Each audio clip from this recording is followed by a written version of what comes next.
میرے آقا میرے مولا، میرے آقا میرے مولا۔ السلام علیکم ورحمۃ اللہ وبرکاتہ۔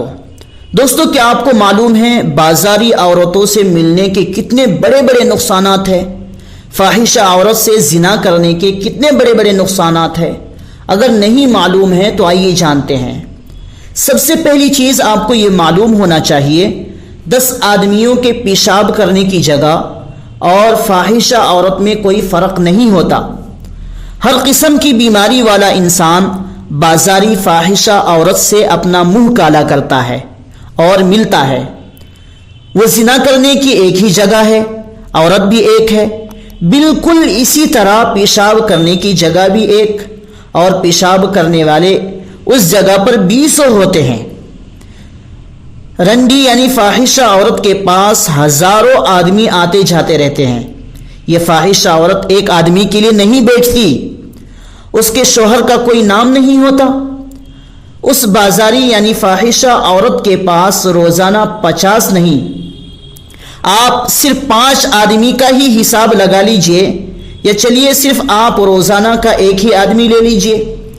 اگر اس بازاری یعنی فاحشہ عورت کے پاس ایک آدمی بھی روزانہ گیا تو مہینے میں 30 ہو گئے، 5 سال میں 1800 ہو گئے، اور اگر 5 آدمی کے حساب سے آپ اندازہ کریں تو 5 سال میں 9000 ہو جاتے ہیں۔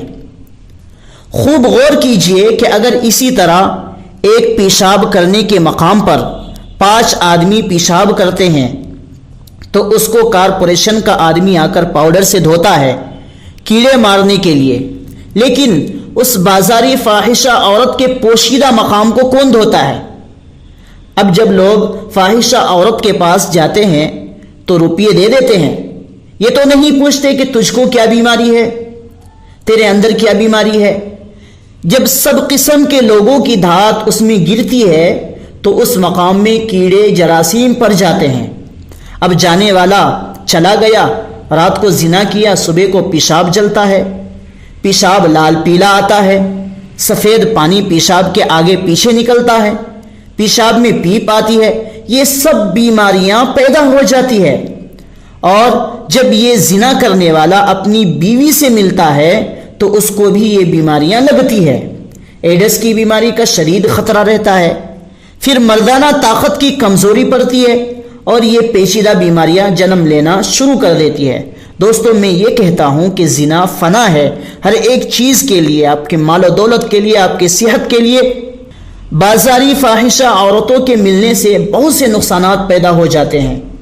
بے حیائی پیدا ہو جاتی ہے، اپنی حلال بیوی کے ملنے میں لطف نہیں ہوتا، حرام فاحشہ عورتوں کے ملنے کے لیے اور ان سے اپنی خواہش پوری کرنے کے لیے مجبور ہوتا ہے، اور قسم قسم کی ہلاک کن بیماریاں گھیر لیتی ہے، جیسے کہ آتشک، سوزاک، ایڈس، جن کا علاج مشکل سے ہوتا ہے۔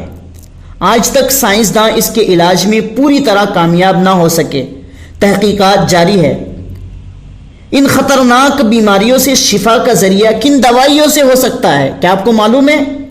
زنا کرنے والوں کے چہرے پر نحوست کا پھٹکار چھا جاتی ہے، نورانیت نام کی کوئی چیز نہیں ہوتی۔ آخرکار اپنی زندگی کی پیاری کمائی حکیموں، طبیبوں، ڈاکٹروں کے پاس جاتی رہتی ہے، گویا کہ پھر زندگی مثل کرائے کی زندگی کی ہو جاتی ہے۔ گھروں کا کرایہ، دکانوں کا کرایہ مہینے میں 1 مرتبہ دیتے ہیں، یہ صحت حاصل کرنے کے لیے روزانہ دوائیوں میں روپیہ برباد ہوتا رہتا ہے۔ اسی لیے میں کہتا ہوں کہ زنا فنا ہے، زنا خطرناک چیز ہے، زنا مال کا بھی، جان کا بھی، عزت کا بھی، اس سے بھی بڑی چیز ایمان کا بھی فنا ہے، خوب یاد رکھیے۔ اسی لیے میرے دوستو، زنا سے مکمل طور پر بچنے کی کوشش کرے۔ اللہ تبارک و تعالیٰ نے قرآن کریم میں ارشاد فرمایا ہے، وَلَا تَقْرَبُوا الزِّنَا إِنَّهُ كَانَ فَاحِشَةً وَسَاءَ سَبِيلًا، تم زنا کے قریب بھی نہ بھٹکو، یہ خطرناک چیز ہے، بے حیائی والی چیز ہے۔ دوستو، اگر آپ کو اس ویڈیو سے کچھ سیکھنے کو ملا ہے تو اس ویڈیو کو اپنے دوست و احباب کو ضرور شیئر کیجیے گا۔ اگر آپ نے ہمارے چینل کو سبسکرائب نہیں کیا ہے تو ضرور کر لیجیے تاکہ اس طریقے کے ویڈیوز آپ کو ہم آگے بھی دے سکیں اور آپ ہمارے ویڈیوز کے ذریعے سے مکمل طور پر فائدہ اٹھا سکیں۔